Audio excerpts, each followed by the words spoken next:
down too. I'm not going to get up this time, I promise. Woo. Oh, you see, you're smart. You got the water. Pretty kick-ass characters physically, Yeah. which is great. We're going to see a lot more fighting format between you, but with both of you, a lot more fighting. Definitely. We love us no fighters. Definitely for me, a lot more. Friday, I shot a really intense fight sequence with somebody that took 7 hours. 7 hours? Yeah, I can't tell you who.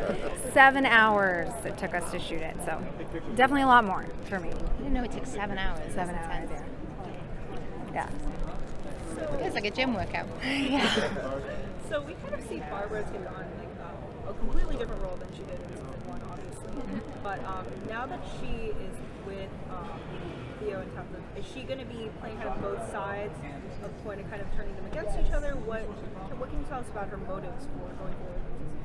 Yeah, I think, I think the three of us are all kind of using each other in different ways. For Barbara, she has like a superpower, I guess, which is that she knows everybody's weakness. You know, she can sense their weakness and then just uses that to get where she wants.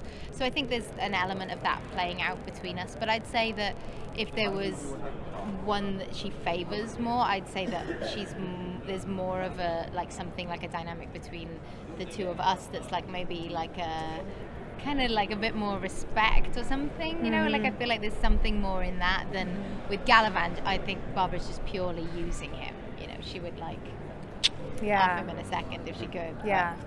I always thought of her as like maybe the first time she's been around female energy in a long time or had a female living with her.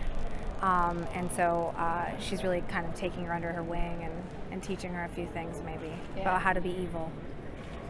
Yeah. So how do you use fan reactions to feed into how you address your characters on the show? For instance, Barbara character, I don't know if you know, but a lot of people don't like the Barbara character at all.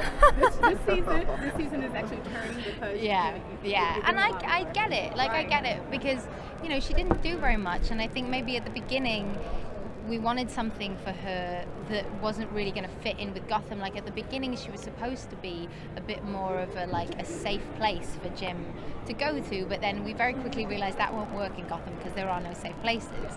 So instead of being like this kind of shoulder to cry on, she became somebody that had a very dark nature, which was hard for Jim to work with. So you saw that kind of emerging of who she was going to be, but that's hard to watch as an audience member because you're like, I don't really get what is she, where's she going, what does she want to be?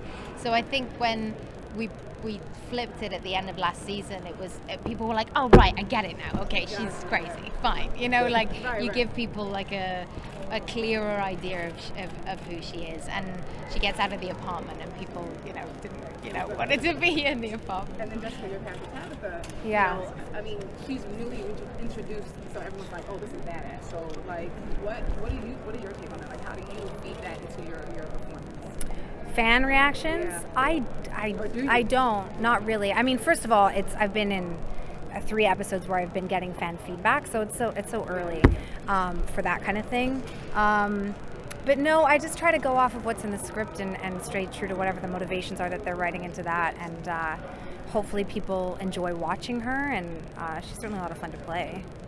I mean, we'll see. I don't think her motives have been made very clear yet, so we'll see how people react to that. I don't know. Barbara, your character talks about how she wants Jim back. Does she, or is it more a revenge control thing? How do you play that? Yeah, if you ask Barbara if she was crazy, she would say no.